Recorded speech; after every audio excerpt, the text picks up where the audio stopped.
Tu voz, la mía y la de todas. Aquí empieza el podcast de Eva. Quienes desempeñamos un trabajo damos por hecho que tendremos una remuneración a cambio y lo mismo pasa cuando emprendemos, pero diversos obstáculos socioeconómicos mantienen a muchas mujeres al margen de la fuerza de trabajo. En este episodio hablaremos de maternidad disruptiva desde la resiliencia económica. Yo soy Irene Vázquez y le doy la bienvenida a Lala, mejor conocida como Emprendemom. Hola Irene, muchas gracias por darme la bienvenida y por estar aquí. Lala es mamá disruptiva, es estratega digital, mentora de emprendedoras y profesora de emprendimiento, pero queremos que seas tú, Lala, quien nos cuente de ti. Bueno, pues les cuento, yo soy Lala, Laura Ramírez Delgado, pero conocida en el bajo mundo como Lala. Y bueno, efectivamente soy estratega digital porque me he dedicado los últimos 15 años a hacer comunicación digital y marketing digital desde pues antes de que siquiera estuviera como regulado ni que estuviera incorporado a lo académico, cuando apenas empezábamos todos y todas a meternos a redes sociales, pues desde entonces, claro, ¿no? Crucé un poquito por el periodismo y desde muy joven puse una empresa. Emprendí antes de que emprender estuviera de moda, antes de que las startups fueran algo. Y tuve pues la oportunidad de poner una agencia de publicidad. 6 años después la quebré y me quedé con una deuda de 3 millones de pesos ante varias instituciones gubernamentales, misma que acabo de terminar de pagar el año pasado. Celebramos eso. Sí, fueron muchos años. Y bueno, pues tengo ahora una agencia de marketing digital desde el 2015 que se llama Morgana. Y pues ha sido todo un trayecto interesantísimo en el emprendimiento. Además, de toda la vida también, desde hace más de 15 años, soy docente universitaria. He estado en varias instituciones de muy buen nivel. Actualmente soy profesora de emprendimiento y de negocios. Y como siempre digo a mis alumnos, y porque alguien que estudió comunicación y también pasé por letras inglesas está en negocios, no sé, no acabo de entender por qué eso pasó, pero creo que tiene que ver con la historia de emprendimiento, ¿no? Cuando quiebro la empresa y me hago cargo yo de una segunda organización, pues me tocó aprender a administrar. Yo no sabía, estudiando comunicación y letras, pues por supuesto que a duras penas podía yo usar una calculadora. Entonces hice una maestría en administración de empresas o el famosísimo MBA, claro, que sufrí cada segundo de él. Cada segundo de esa maestría fue horrible, pero bueno, aprendí a administrar porque no he quebrado esta segunda empresa todavía. Ahí va creciendo, va muy bien. Y bueno, pues en este camino me hice mamá. En la pandemia me convertí en madre, por supuesto que por accidente, por supuesto que no fue planeado, por supuesto que solo pasó. Y yo tenía muchísimo miedo de quebrar la empresa, porque pues, otra vez, ¿no? Porque pues hay personas que dependen de ese ingreso y pues yo también, ¿no? Y luego con un niño y bueno, pues fue como... Y una situación tan compleja, ¿no? En la pandemia, sin seguridad, con un embarazo de alto riesgo, con muchísimos cuidados médicos. Más o menos a una mujer en promedio le hacen alrededor de 4 a 8 chequeos ginecológicos durante el embarazo. A mí me hicieron 22. Ay, qué fuerte. Entonces, pues todo eso cuesta, ¿no? Independientemente de que yo contaba con un seguro médico y afortunadamente muchos privilegios, de todas formas me costó mucho. Sí. Entonces, en esta experiencia, en esta crisis de voy a ser mamá, no voy a tener tiempo, ¿qué voy a hacer?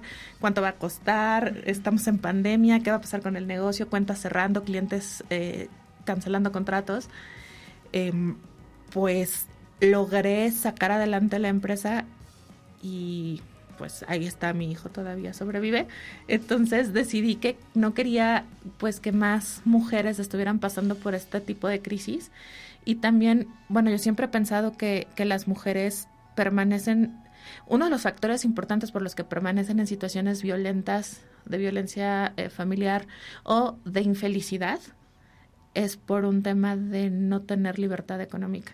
Completamente. Entonces, muchas veces no es que no se quieran mover de una situación así, es que no pueden. Y creo profundamente que el emprendimiento es un canal para que una mujer pueda tener libertad financiera y libertad económica y pues con eso poderse mover, ¿no? Entonces creo que, no es que haya descubierto el hilo negro, pero creo que sí puedo traducir algunos temas de negocios a español y con eso también con la empatía de ser madre y poder hablarle a otras madres desde los cuidados, desde la saturación, desde todo este discurso que me encanta de dejar de romantizar la maternidad, pues para también impulsarlas y enseñarles a poder poner un negocio y hacerse cargo de ellas mismas y que sea su decisión permanecer o no permanecer en distintas situaciones, ¿no? Entonces eso me lleva a generar Emprendemom y pues a mentorear en general, en su mayoría mamás emprendedoras, no única ni exclusivamente, pero sí enfocarme mucho al emprendimiento femenino. Eso ando haciendo. Soy mamá también de un chiquito neurodivergente, de un niño autista de 2 años, y soy madrastra de una niña con Asperger y epilepsia de 15 años que vive conmigo desde hace bastantes años ya. Entonces, pues también me ha tocado pasar por la maternidad neurodivergente. Yo misma en este camino descubrí tener TDA y también ser neurodivergente, entonces pues también entender todos los retos que eso implica a nivel, no solo como persona, como mujer, como madre, sino como estructura familiar, pues me ha llevado a hablar de este concepto, ¿no? De maternar desde la disrupción, de una maternidad distinta, sinceramente no romantizada, y pues también a tratar de conectar pues todas las cosas en las que he ido trabajando y especializándome, pero siempre con este foco de género, ¿no? De tratar de poner mi granito de arena para acabar con esta precariedad y con este sistema de cuidados que no es suficiente para nosotras. Completamente, y en ese sentido creo que es muy importante que hablemos de la falta de políticas públicas en torno al cuidado como un obstáculo para las mujeres que buscan trabajo, pero también para las que ya tienen un trabajo, ¿no? Están estas dos partes y también se interceptan por muchos escenarios. Tú nos acabas de mencionar la maternidad divergente, por ejemplo, neurodivergente, ¿no? Entonces ese es uno de los escenarios, y quisiera que nos contaras también sobre la colectividad y de maternar en colectivo en un sistema que es tan hiperindividualista, ¿no? Que pone la exigencia de la maternidad casi exclusivamente sobre la mujer. ¿Cómo ha sido este proceso y cómo has percibido esta situación tú? O sea, a nivel personal, Lala, pero también con las mujeres que te rodean, y cómo ha sido esa red de apoyo que te ha acompañado en este proceso. Pues mira, una cosa que descubrí siendo mamá es que sin red de apoyo y sin tribu no se puede, solo no se puede, está muy difícil. A mí me toca maternar en la pandemia, en los momentos de hecho más complicados de la pandemia es cuando nació mi hijo, cuando estaba todo cerrado, no había guarderías, no había, bueno, las estancias ni hablar porque hace mucho que las cancelaron, pero las que llegan a permanecer no estaban cerradas, ¿no? Incluso algún día me tocó por cuestiones de trabajo hablar con un líder de la organización de guarderías que estaban tratando de conseguir un permiso al gobierno durante esta etapa para que los dejaran abrir, porque pues no es lo mismo una escuela que una estancia, una guardería, ¿no? Entonces en este punto la verdad que yo dije, bueno, voy a intentarlo, ¿no? Voy a tratar me duró 2 meses y medio el gusto, porque además como emprendedora pues yo no tenía un tiempo de incapacidad, o sea, claro, día que yo no trabajo, día que yo no ingreso, ¿no? Sí, entonces, claro. Pues, es más, mi hijo nació el 27 de diciembre y el 31 yo estaba haciendo cierre de mes, no tuve esa posibilidad y estaba completamente aislada. Ay, la verdad, duro. Sí, estuvo muy difícil, la verdad que yo cuento y tengo el privilegio de contar con un esposo que participa de su paternidad y que rompe también estereotipos de género. Ha sido muy difícil un poco la parte social al respecto, como de, ¿pero cómo?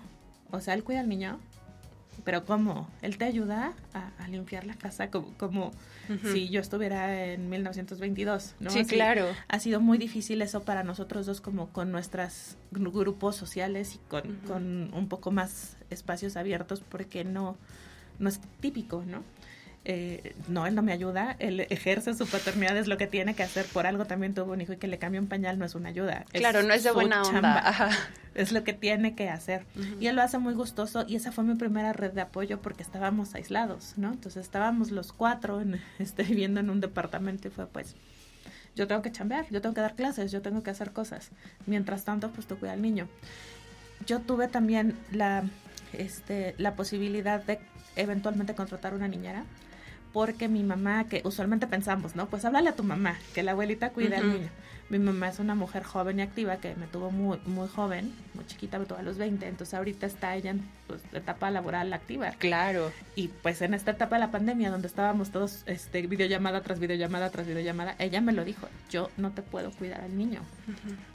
Entonces, y está bien, no tiene por qué, no es obligación, las abuelas no tienen que cuidar a los niños, no es su trabajo.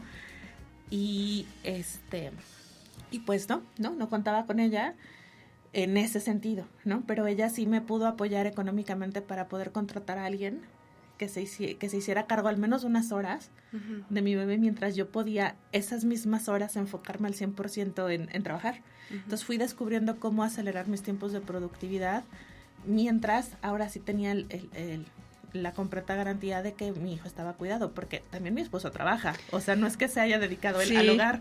Entonces complementar el trabajo con los cuidados fue muy, muy difícil. Mi casa era un asco, o sea, nunca la limpiábamos, porque ¿a qué hora? Sí. Entonces empezamos a poder ahí acomodarnos, ¿no?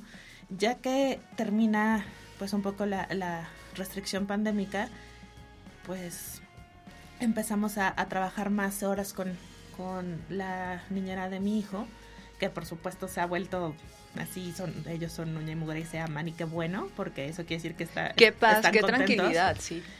Y cuando descubrimos la neurodivergencia de mi hijo, que fue hace más o menos un año, un poquito más, un poquito menos, se nos indicó terapéuticamente llevarlo a guardería. Entonces, pues ya fue un poquito más fácil, porque él pasa unas horas en guardería y otras horas con su niñera. Durante las horas de su niñera vamos a terapias. Entonces, pues ya eso me ha liberado un poco espacio para poder trabajar más y poder sostener 2 trabajos, que uno es mi empresa y otro es el ser profesora. También a mi esposo le ha liberado tiempo. Entonces, somos unos maestros de la alta productividad. Conocemos, así como que claro. nos metemos muchísimo a trabajar.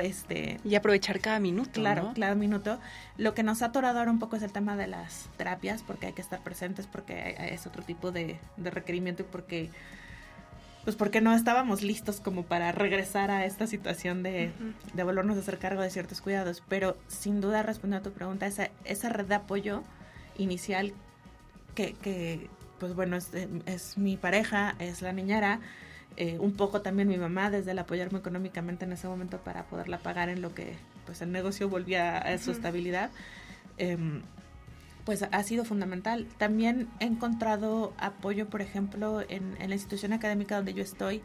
La directora del departamento trae un tema de liderazgo femenino, entonces entiende muy bien el tema de ser madre, de los cuidados, y hemos estado tratando de negociar pues poder estar menos horas o comprimir las horas o ver qué hacemos para que yo no me vaya, porque el año pasado yo estaba en un plan de me largo, no puedo. Claro, sí, no y pasa bastante. Y prefiero sacrificar el ingreso porque tengo que atender a mi hijo y sus terapias, ¿no? Entonces, como que ahí también he encontrado muy buen apoyo en pues alguien que a lo mejor no es ni mi familia ni nada, pero está buscando la manera de no perder, pues en su caso, pues un activo que supongo le parecerá interesante, y en el mío, pues un ingreso y hacer algo que también me gusta mucho. Pero creo que es muy poco el apoyo que existe en realidad, porque es más allá de ella. O sea, ahorita estoy descargada en horas de clases, pero esto va a durar un semestre. Porque hay un sistema que no lo va a permitir más. Y entonces, de todas maneras, me voy a ir, es lo que va a pasar, ¿no? Pero no estamos conscientes del tiempo de cuidado que implica, y por supuesto que es un trabajo no remunerado. Y por supuesto que siempre recaen las mujeres, ¿no? Al final de cuentas yo tengo una niñera, no un niñero. Al final de cuentas mi esposo es cuestionado porque cómo es posible que se haga cargo más horas del niño y de la niña que yo. Claro. Entonces, pues dentro de todo, pues seguimos ahí medio luchando por espacios de más equidad, ¿no? Sí, y precisamente quería que nos platicaras un poco más de la parte de los roles de género, pero antes de entrar a ese tema, me gustaría que nos platicaras un poco más de maternidad y neurodivergencia. ¿Cómo lo has vivido tú? ¿A qué retos te has enfrentado? Para terminar de entender y cuadrar un poquito más cómo es este escenario.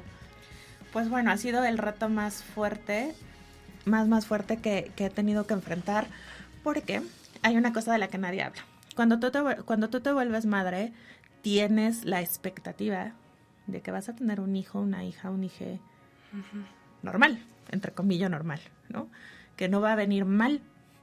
Entonces, en el momento, y no quiero decir con esto que el autismo de mi hijo sea algo malo, pero está esta expectativa de que todo va a estar todo bien, ¿no?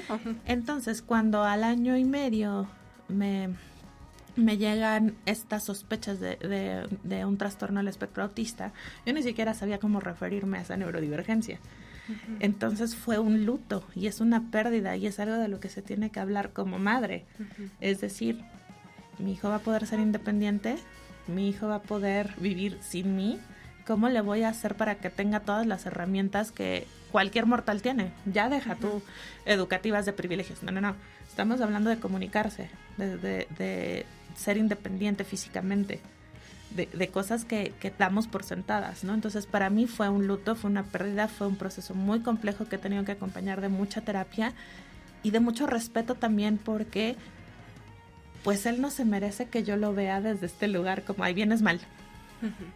Entonces me tocó investigar muchísimo y trabajar muchísimo, sobre todo cerca de adultos autistas, que hay varias organizaciones de adultos autistas tratando de educar a padres de niños autistas para hacerlo lo mejor posible.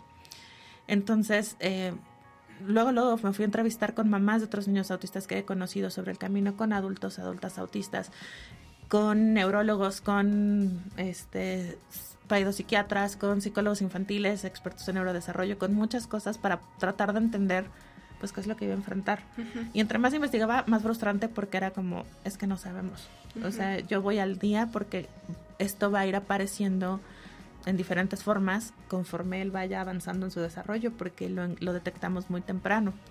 De hecho, no hay instrumentos oficiales en México posibles para diagnosticar en algo que se llama intervención temprana, que es niños menores de 2 años.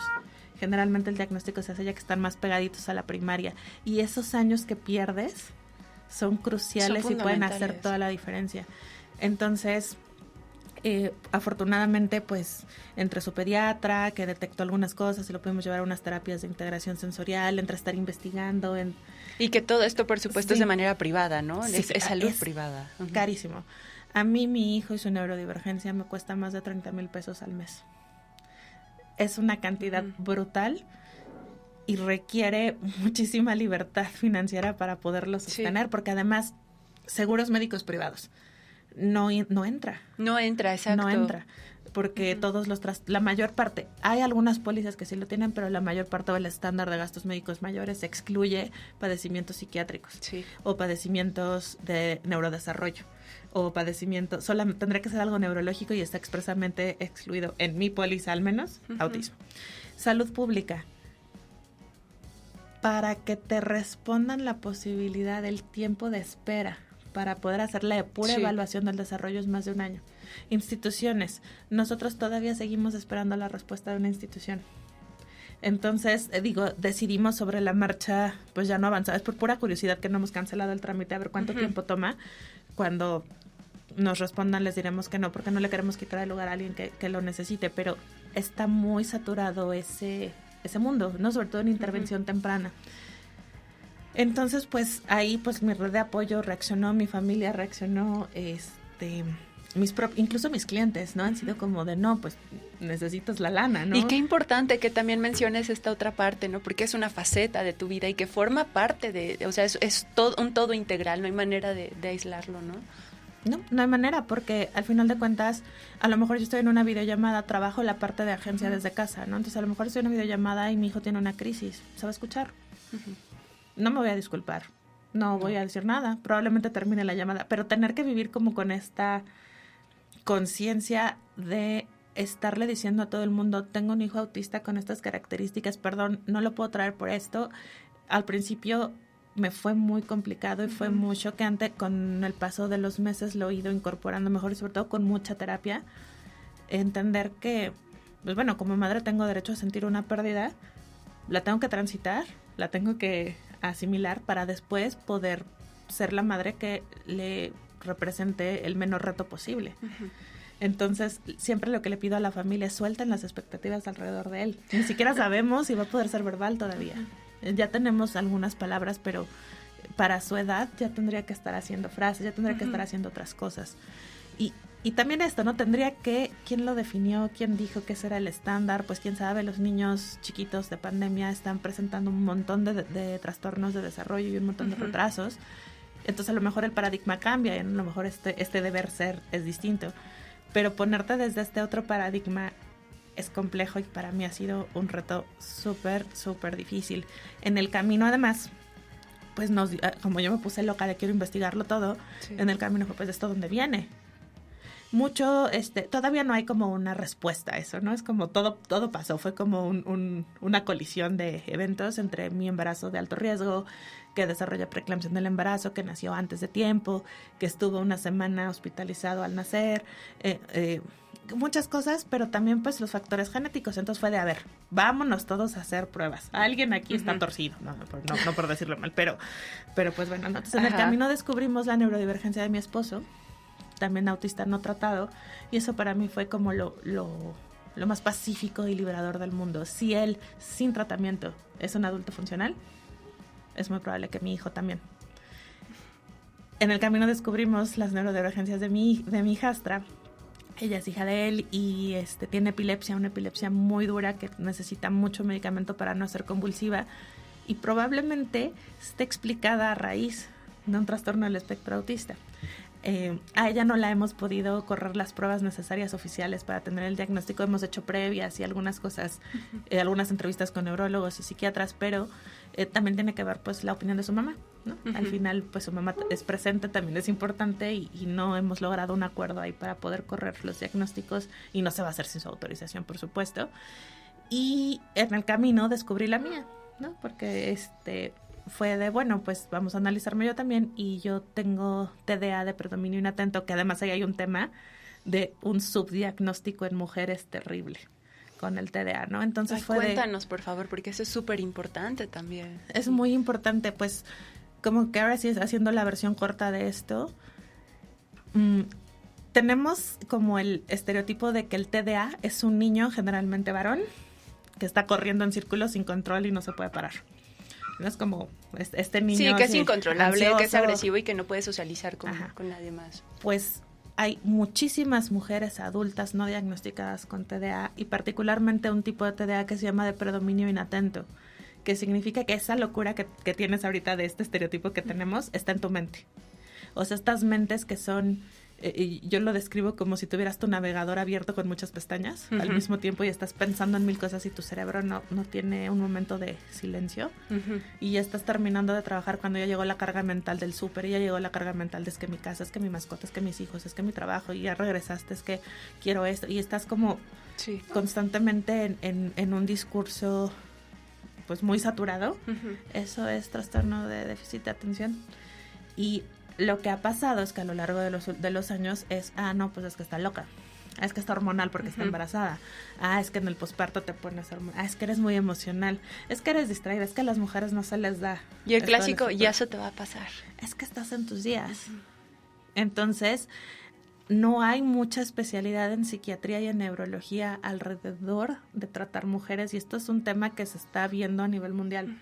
Entonces, si en una de estas algo de lo que dije conectó contigo, quizás podrías ir a solicitar una evaluación de desarrollo, porque muchas mujeres, al menos todas las que yo conozco en este tema del trastorno del déficit de atención, muchas se diagnosticaron adultas. Y en todas he encontrado esta conexión de yo ya sabía que algo estaba mal. Sí. Yo ya sabía que algo no conectaba, o que no pertenecía, ¿no? Entonces me dio a mí mucha paz saberlo, y entonces pues fue de, bueno, pues vamos a avanzar de tener un hijo neurodivergente, de que un miembro de la familia lo sea, a que somos una familia neurodivergente, y eso explicó tantas cosas. Entonces un poco desde ahí abrazamos el concepto, y fue de, bueno, pues vamos a entrarle juntos a esto, ¿no? Sí. Entonces vamos a ir a acompañar. Básicamente yo lo primero que les pedí a mi esposo y a mi hijastra cuando me enteré del diagnóstico fue, les pido una sola cosa: ayúdenme a que David nunca se sienta inadecuado o insuficiente. Yo creo que ya con que logremos eso, él tendrá más posibilidades de ser un niño feliz. Entonces, pues ese es nuestro trabajo en este espacio familiar neurodivergente y en esta maternidad neurodivergente. Pues él está bien. Nosotros o el resto de la sociedad es la que no lo está encajando dentro de un espacio, ¿no? No es que él no encaje, es que no hay un molde La para él. sociedad no está preparada para personas diferentes, para personas como él. Y me parece algo también muy importante lo que dijiste de suelten las expectativas respecto a David, tu hijo, respecto a las decisiones que ustedes como pareja tomen, a las decisiones que tú como mujer, como emprendedora, como madre, cualquier faceta tuya que tú estés tomando, también pedir ese respeto y aceptación, ¿no?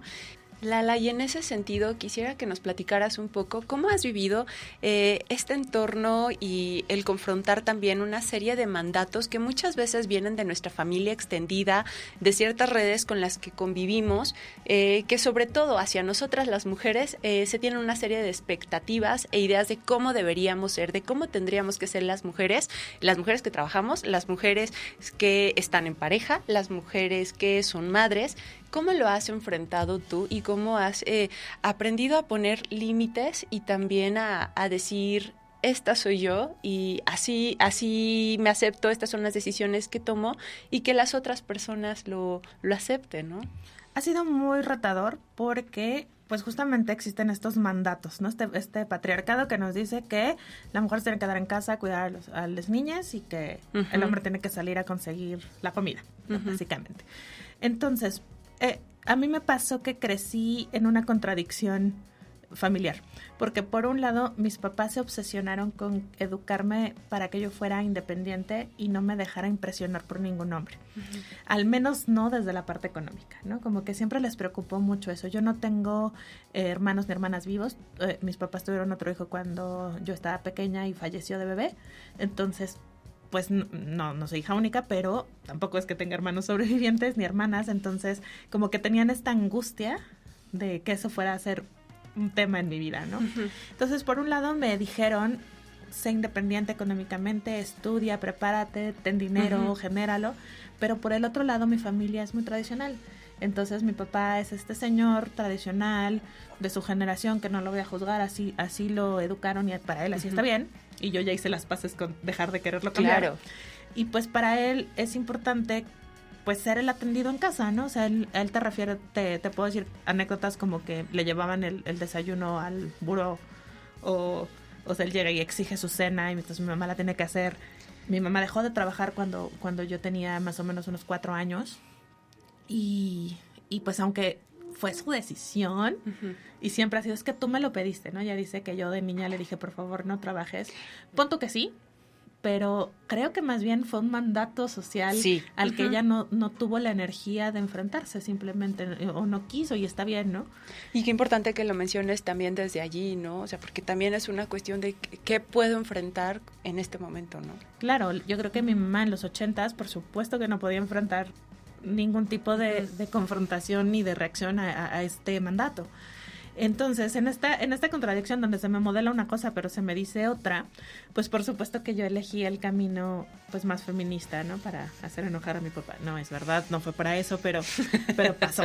Entonces, sin querer, me fue muy difícil, o me ha sido muy difícil que ellos entiendan que mi esposo no tiene por qué tener este rol tradicional de hombre proveedor, ni yo tengo por qué tener este rol tradicional de mujer que se queda en casa en la cocina. No tiene por qué ser así. Simplemente es diferente. Los dos trabajamos, los dos nos hacemos cargo. Quizá él se hace cargo un poco más, eso es verdad, pero tiene una razón exclusiva de ser que yo trabajo más. Entonces, pues, hay 24 horas en el día, ¿no? Entonces, pues, si yo voy a trabajar más, pues, él le va a entrar porque el espacio que cohabitamos es de los dos, ¿no? Entonces es como si fuera una empresa, pues bueno, si uno tiene que salir a muchas juntas, pues el otro tiene que quedar a ver la operación. Un poco es así, ¿no? Entonces ha sido muy complicado y fue como un choque cultural con mi familia. No estoy segura si con la familia de él también lo haya sido. Me imagino que sí, porque pues fueron educados en la misma, porque son un poco más grandes que mis papás. Y de todas maneras, pues esa es una parte que a mí no me toca, ¿no? Pero sí lo he percibido un poquito, sobre todo ya que fui madre. Por decisiones, por ejemplo, yo elegí dejar de lactar a los 3 meses. Y bueno, ¿no? Yo la peor madre de México. ¿Cómo te fue? Exacto. Pues me fue complicado. Yo siempre cuando llega una discusión familiar o una discusión alrededor, médicamente ya no pude porque tuve una cirugía y se me fue la leche. Bye. Ajá. Pero en realidad fue una decisión, fue de ver, no estoy disfrutando esto, él no lo está disfrutando, pasamos varias cosas, no tiene que ser un mandato. Pero el tomar esas elecciones es, bueno, ¿no? Estás fallando como madre. Sí. Porque quizás no fui la madre más tradicional, ¿no? Como por ejemplo, yo elegí hacer colecho y duermo con mi hijo todavía. Bueno, yo soy la peor madre porque lo estoy mal acostumbrando, consintiendo, cómo es posible, ya tiene que dormir en su cuarto, y no quiero, y soy feliz, y como le digo a todo el mundo, si dejo que mi perro y mis gatas se duerman en mi cama, qué hipocresía no dejar que mi hijo se duerma en mi cama, dormimos todos como una manada feliz, y eso es como muy reactivo, a la gente le da como, pero ¿por qué? Bueno, déjame, pues no lo hagas, ¿no? Y creo que la manera en la que he podido poner límites es decir, bueno, este es mi espacio, esta es mi familia nuclear, esto es lo que aquí está pasando. Si me equivoco, seguramente me voy a dar cuenta y corregir en el camino. Pero ni mi esposo es mejor o peor padre o mejor o peor esposo por pasar más tiempo trabajando que cuidando a les hijes, ni yo soy mejor o peor madre por pasar más tiempo trayendo dinero que haciéndome cargo de la casa. Claro. Nos acomodamos así y qué bueno que nos pudimos acomodar de esa manera. Trabajamos juntos en la misma empresa y eso nos da mucha flexibilidad. Pero pues no tiene nada de malo. Sin embargo, pues sí, creo que el límite ha sido el respeto, ¿no? Ya cuando ha habido temas en alguna ocasión que se sale de ahí, pues ni modo, ¿no? Ya te voy a contestar feo. Eso es lo que pasa. Sí, me hiciste pensar mucho en una entrevista que hicimos hace tiempo para una nota y en el testimonio esta mujer nos platicaba cómo en las mañanas que ella salía a nadar siempre había otras personas que le preguntaban como de cómo no estás llevando a tus hijas al colegio, y ella decía no, su papá lo hace. Entonces, cómo eso siempre genera un quiebre, un algo de por qué no estás cumpliendo el rol que como mujer te corresponde, ¿no? Que finalmente, pues, para eso estamos, ¿no? Para romperlos, para empezar a cuestionarlos, pues claro, y para ver qué nos funciona a nosotras. Primero que nada, nombrarlos. A mí me pasó en una comida de trabajo, en una comida, recuerdo en un restaurante en Santa Fe, y que pues ya se estaba haciendo más borrachera que comida, ¿no? Entonces, fue, pero ¿no tienes que ir con tu hijo? Y yo, ¿no? Y además, esas preguntas no las hacen a los papás, se les hacen a las mujeres. Claro, se les hacen a las mujeres. Tú no tienes que estar con tu familia. La persona que me la hizo tiene 2 hijos, ¿no? Y fue como, pues no, igual que tú, ¿no? Estamos digo, no es que yo desee de todo corazón estar aquí, es un poco chamba. Si pudiera me iría, pero no, o sea, dejé a alguien a cargo, claro, ¿no? Y es no solo en que estés en otro rol, sino que se te asigna la carga mental al respecto. Entonces, la que tiene que coordinar los horarios, que la niñera, que el esposo, entonces tendría que ser yo. ¿Por qué? ¿Por qué no podría ser él? ¿No? Porque yo tengo que estar preocupada por ver si ya pasó o dejó de pasar algo, ¿no? Si fue a terapia o no fue a terapia, ¿no? O sea, nos complementamos y ya, ¿no? Pero sí es todavía muy, muy fuerte, ¿no? Como que todavía no estamos listos socialmente para decir, bueno, está bien, o para dejar de preguntarle cosas a las mujeres. Sí, y no quiere decir que no nos pase por la cabeza, ¿no? Porque finalmente vivimos en una sociedad donde esto está presente y no estamos exentas. Pero cuando esta idea pase por la cabeza, nuestra injerencia sí está en decir, no. Claro. En repensar estos procesos. Justo esto que dices, ¿no? Qué importante, porque en efecto yo todo el tiempo estoy pensando, por ejemplo, ahora mismo mi hijo tiene terapia de 4 a 5. Claro que estoy pensando en cómo le habrá ido, habrá sido algún tema que yo no esté ahí, habrá habido algún detonante, me perdí de algo. A ver, no, o sea, ya está aquí, como bien dices, como para que todavía me vengan a preguntar, ¿no? Es como, vamos cambiando, ¿no? Vamos nombrándolo. Sí. También me pasó hace poco que fui a una premiación de una cosa académica y me llevé al niño. Fue como, y después era, pero ¿por qué lo trajiste? Y me dieron un premio y subí con el niño, ¿no? Así como, pues soy mamá y me estás convocando un sábado. Sí, ¿qué onda con la niñofobia, no? ¿Por qué no? Y que ese es otro animal también ahí bien oscuro, ¿no? De por qué a un evento académico elegante está mal que lleve a un niño, pero en ese mismo grupo me preguntas que si me siento mal porque dejé a mi hijo. no sé, estas incongruencias. Al menos hablan de que algo sí se está moviendo, eso me gusta, pero pues también las tenemos que nombrar y visibilizar para poderlas cambiar. Sí, y creo que pasa mucho también que se dice que ciertos espacios no son adecuados para niños, pero también entendamos que las personas en sí somos incómodas, o sea, no nada más los niños lloran, o sea, las personas adultas también tenemos lo nuestro, ¿no? 100%. Sí, y bueno, también sobre el tema del trabajo, quería comentar contigo unos datos porque estaba revisando un estudio de la Organización Internacional para el Trabajo que muestra resultados de mujeres de todo el mundo a quienes les preguntaron si preferían tener un puesto de trabajo remunerado, cuidar a sus familiares o ambas cosas a la vez.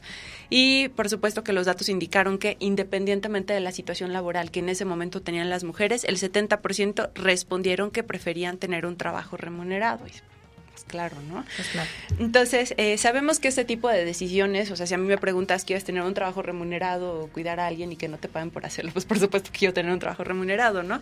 Entonces, sobre ser la principal responsable de las tareas del hogar y del cuidado, que son trabajos no remunerados, o tener un trabajo remunerado o ambas cosas a la vez, pues en realidad no es una decisión individual, ¿no? No es alguien que, por más que te pregunten a ti, Lala, o a ti, Irene, cuando respondemos, no es a voz propia porque es una decisión que está sujeta a ciertos mandatos sociales y a roles de género. Entonces, también así se tienen hijes, si tienes alguna persona a tu cargo, si hay un medio de transporte cercano a tu domicilio también, o incluso si se tiene una experiencia laboral previa. Entonces, desde allí me gustaría platicar contigo. ¿Qué piensas en ese sentido?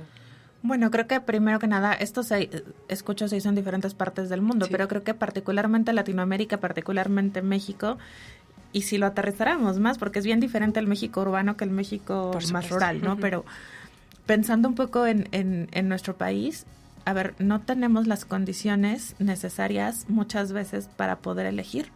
Hay muchas personas que si hay un familiar enfermo en casa, inmediatamente se piensa en la mujer lo cuida.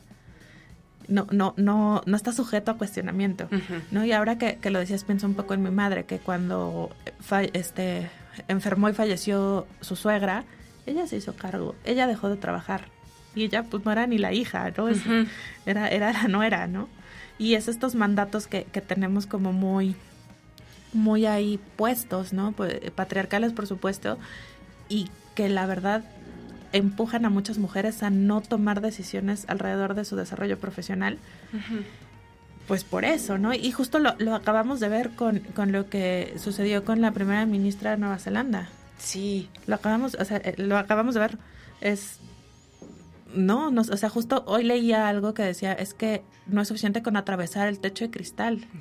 Es que ya que llegas ahí, te das cuenta que no hay condiciones para sostenerte, ¿no? Entonces, hay muchas mujeres que toman la decisión, entre comillemos, voluntaria, de decir, pues me regreso a una situación menos equitativa porque también pues me importa la gente a mi cargo, ¿no? Sí.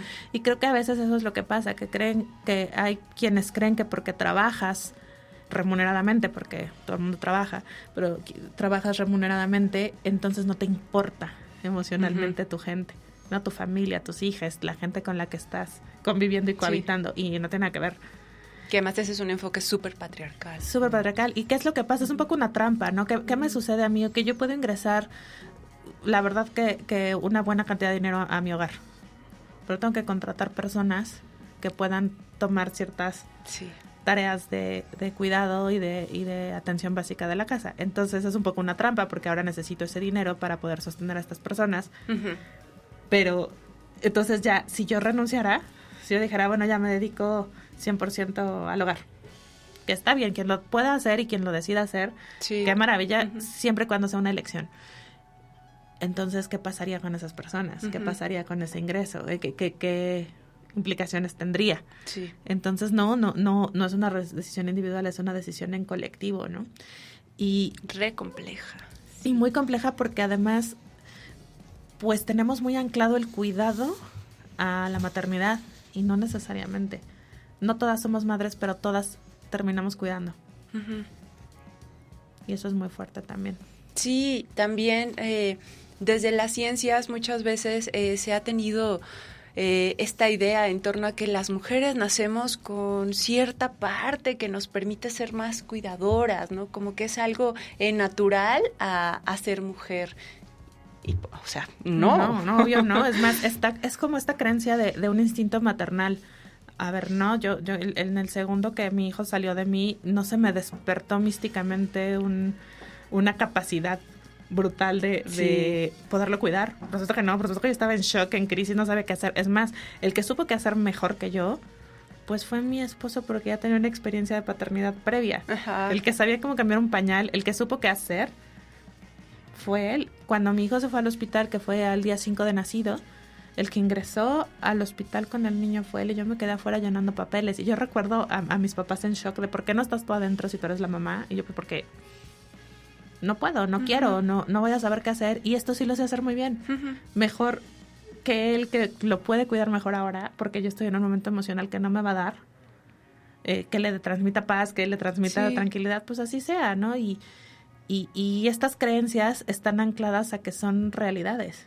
Y no, ni el instinto maternal es una cosa real, ni que las mujeres somos cuidadoras por naturaleza es una cosa real. Simplemente lo hemos desarrollado más porque se nos ha obligado a ello. Sí. Y por lo tanto, desde niñas nos enseñaron cómo trapear, cómo cuidar a un enfermo, cómo tomar la presión. Y son cosas que a los niños no les enseñaron. No, estaban exentos de ese tipo de actividades. Sí, pero y a la vez es algo que se transmite de una manera tan orgánica. O sea, no hay un manual que lo explique, sino que ya se da por hecho que las niñas hacen ciertas cosas, los niños hacen ciertas cosas, y por supuesto que cuando ya eres una persona adulta independiente te das cuenta de, claro, o sea, los vatos no saben hacer estas cosas. Claro, entonces cuando tratas de construir un proyecto en común y te das cuenta que la persona con la que decides compartir, claro, en el caso de una relación heteronormada, cisgénero tradicional, pero también luego esto pasa en otros momentos, ¿no? Pero te das cuenta de que a lo mejor el vato no sabe qué hacer y tú sí. Entonces un poco por supervivencia lo empiezas a hacer, pero es como complejo trascender estos roles. A mí me pasaba que yo odiaba las comidas familiares donde las mujeres iban de un lado y los hombres iban de otro, y los hombres generalmente estaban viendo fútbol y las mujeres generalmente estaban en la cocina. Sirviendo, recogiendo, entonces, preparando. Yo me salía y me iba con los tíos a ver el fútbol. Entonces era como esta mini rebeldía de, pues, yo no sé cocinar. Ajá. En mi casa mi esposo cocina. Y qué bueno, porque si no, pues, ¿quién sería de nosotros, no? Pero eso no quiere decir ni que yo esté faltando a mi rol de mujer, ni que esté traicionando a mi familia por no seguir sus lealtades, ni que él esté traicionando a su género, ni que él esté siendo un mandilón, lo que tú le quieras decir, que también, pues, claro, debe tener una carga emocional. Socialmente también está esto. Sí. Y hablando de toda esta parte de la maternidad, de mandatos sociales y de la independencia económica, quiero preguntarte, ¿cómo tomar decisiones tú, como mujer que vive en la Ciudad de México, que es un entorno urbano, que además en un país donde todo está tan centralizado, esto es también muy privilegiado, que eres emprendedora, que eres madre, que tienes tantas facetas? ¿Cómo te va en esta parte de tomar decisiones, tomando en cuenta que no tomamos decisiones solo porque sí, que hay una serie de mandatos que nos condicionan y que nos piden ser de tal o cual manera? ¿Cómo has lidiado con esto? Y sobre todo en este panorama económico que estamos viviendo aquí en México, que vivimos en Latinoamérica, donde sí o sí nos vemos obligadas a buscar un ingreso económico, bueno, no solo uno, varios ingresos económicos. Pues nada, es una decisión que creo que generalmente yo detono. Creo que de pronto quizás por estar más en contacto con el mundo de negocios académico, al menos sí estoy como más sensible a ciertos indicadores, ¿no? Entonces de pronto es como o quizás ver la experiencia desde otro lado, ¿no? De, oye, fuimos por Frota al tianguis y nos gastamos todo y trajimos 3 cosas. Creo que tenemos que hablar, ¿no? O sea, bandera roja, ¿no? Tenemos que empezar a controlar nuestros gastos, ¿no? Entonces, son decisiones, al menos en mi contexto, que la mayor parte de las veces yo detono, como en, seamos conscientes de que esto está complicado. Entonces, aquí hay 2 caminos y siempre ha habido 2 caminos y no, es una cosa infalible y no es un secreto. O ingresas más dinero o le bajas al gasto. No hay de dónde. Entonces, no se puede recortar el gasto, se decide que esta familia sigue gastando lo mismo, entonces necesitamos más dinero. Bueno, ¿cómo hacemos para generar más dinero, no? Y entonces empezamos ahí a idear. Ahorita, justo mi esposo y yo estamos ideando un emprendimiento digital distinto, pero es por detonante necesario de la casa necesita más lana. Entonces, pues vamos diversifiquemos, claro. Vamos a, ahora sí, como decía mi mamá, no se pongan todos los huevos en una sola canasta, vamos a buscar otra canasta, ¿no? Y vamos a ver qué podemos hacer con el tiempo que nos queda disponible, porque cada vez es menor. Ajá, eso, porque es muy fácil decir, bueno, es que ahora la tendencia es diversificar laboralmente. Ajá, ¿a qué hora? ¿No? Claro, y sobre todo cuando estás hablando con personas que tienen, por ejemplo, un trabajo remunerado de ciertos horarios como más tradicional godín de oficina estructurado, pues es más difícil. ¿A qué hora? Tienes que dedicar el horario laboral a idealmente a estar en tu trabajo y estar haciendo cosas relacionadas con eso. Entonces lo haces en tu tiempo libre, pon tú, pero si eres madre o si estás a cargo de cuidados en la casa, entonces ese tiempo libre lo empiezas a tener que repartir. Entonces, ¿qué porcentaje? Y también la parte del cuidado hacia ti misma y hacia tus propias redes, ¿no? Esta parte de, pues, de descanso, de dejarte apapachar por tus amigas, por tus otras redes. ¿A qué hora ocurre, no? Claro, en mi caso, en esa rueda de la vida equilibrada, que por supuesto lograr ese balance es súper difícil para cualquier persona, ¿no? Entonces, donde yo más he descuidado es la parte social. Y que ha sido para mí un proceso de maternar muy solitario, porque me he sentido muy abandonada por muchas de quienes eran mis amigas, porque yo vengo de un grupo de amigas que eligió no ser madre. Entonces, tengo muy pocas amigas que son madres, tengo muy pocas amigas que participan en la vida de mi hijo, tengo muy pocas amigas que entendieron el rol mío como madrastra. Entonces, ha sido difícil, ¿no? Y y es lo que le cuento a todo el mundo, bueno, pues me consigo nuevas amigas, ¿no? Ponle, ¿a qué hora? Sí, claro. O sea, no quiero como ya a esta edad que tengo 39 años, digo, es otra vez, o sea, tengo que otra vez como regar la plantita para que... Y sí, es verdad, si yo quiero desarrollar un área social, pues es lo que tengo que hacer, con personas con las que sí conecte. Sí. Y esa inversión es de tiempo, y en mi caso el tiempo es mi recurso más valioso, ¿no? Entonces, ¿qué voy a preferir? ¿Una hora que ingrese una cantidad de dinero o una hora que ingrese una actividad social? Dependerá, ¿no? Sí. Afortunadamente he logrado encontrar una tribu muy padre de mujeres escritoras que son madres, y ahí pues he estado como conectando con ellas de una colectiva que se llama Muchas Voces, porque pues están todas un poco en las mismas, ¿no? A lo mejor desde un área más creativa y yo más de negocios, pero un poco es lo mismo, ¿no? Es trabajo remunerado más tiempo de escritura, más maternar, más pues convivir con sus parejas, más... ¿no? Como pues buscar otra fuente de ingresos. Al final conectamos como en los mismos puntos, más los retos que cada una traiga. Entonces, eso a mí me ha ayudado mucho, ¿no? Como esta contención de otras mujeres, que pues realmente esta palabra tribu pues resuena muchísimo más, ¿no? Y sí, ha sido una relación que ha sido básicamente digital, sin duda. Pero pues también, pues es lo que hay, ¿no? Es como... Pero desde ahí se acompaña y se siente bien, ¿no? Sí, a lo mejor me es más fácil mandarles un WhatsApp, oigan, está pasando esto, me siento triste, y que de verdad ha sido un sostén, que ha sido como la diferencia en mi vida en esa área, ¿no? Porque en mi caso particular no hay mucho tiempo para hacer esta socialización. A mí no ya ni me invites a salir en la noche, ¿sabes? Es como ni un cafecito, ¿no? Ni un desayuno, bueno, a lo mejor un desayuno, pero sí lo tengo que cuadrar en un Tetris muy complejo, ¿no? Entonces, de mi agenda, ¿no? Entonces, es una elección sí y no, porque te vas acomodando dependiendo de, pues, el momento de la vida, ¿no? Entonces, también ha sido duro entender y respetar que, pues, hay mujeres que eran muy amigas mías, que pues ahora están en otro momento de la vida, que ya dejamos de conectar desde ahí, está bien. Claro. ¿No? Entonces, creo que todo tiene que ver con que lo hablemos. Y creo que muchos temas de los que hemos tocado y así no se visibilizan por eso. Porque es como, bueno, mejor me quedo en esta soledad de sentirme abandonada como madre, en lugar de decir, bueno, ya estamos aquí. Seguro hay alguien allá afuera que esté igual. Sí. Sí, y también creo que desde allí has hecho una red maravillosa en tus redes sociales, y el trabajo que haces visible y cómo te presentas de, hola, soy mamá, ¿no? Y tengo este emprendimiento y desde aquí estoy haciendo esto. El nombrarte de una manera y nombrar todas las condiciones que a ti te hacen ser quien eres, qué valioso es, ¿no? Y también, pues bueno, hablando de diferentes condiciones, hay una pregunta muy particular que quiero hacerte y que tiene que ver con una cosa que nos pasa a las mujeres cuando estamos en el ámbito laboral y nos empieza a ir muy bien y de repente surge el síndrome de la impostora. Uf. Maldito síndrome de la impostora. ¿Cómo lo has enfrentado y qué papel ha tenido tu red de apoyo en este proceso? Lo he enfrentado todos los días de mi vida con más conciencia en los últimos años, pero es muy fuerte como tenemos también muchas mujeres muy fuerte esta voz de no es cierto, no eres tan buena, no eres talentosa, hay muchísima más gente allá afuera que es mucho mejor que tú. Es horrible, porque es una voz interiorizada desde nuestras infancias. No sé si fue una sobreexposición a ciertos productos mediáticos, no sé qué habrá sido, pero creo que particularmente la generación que yo atravieso es una generación que viene así desde muy pequeña. Y que también que te decían, tú calladita, tú escucha, tú no hables, tú bien portadita. Entonces en el momento en el que pues empiezas a hablar.